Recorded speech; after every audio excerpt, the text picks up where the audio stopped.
সিরাজগঞ্জ এক্সপ্রেসের কেবিন। আমরা কেবিনে আসলাম, জামদল থেকে সিরাজগঞ্জে যাতায়াত করি।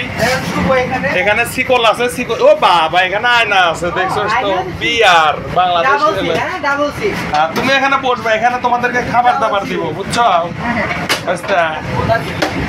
এই পাশের কেবিন দাও তো, পাশের কেবিন কিরকম? আমরা মোটামুটি ভাবে পুরা ট্রেনের কেবিনটারে আমরা বুক করে নিই, পুরা বগিটারে আমরা বুক করে নিছি।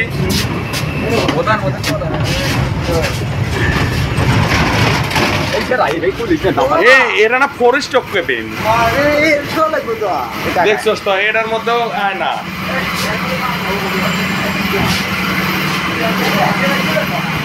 ও কেবিনে ফ্যান।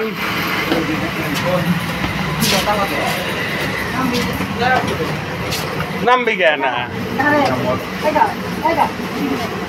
বেশক্ষণ দাঁড়াইবো না গোল।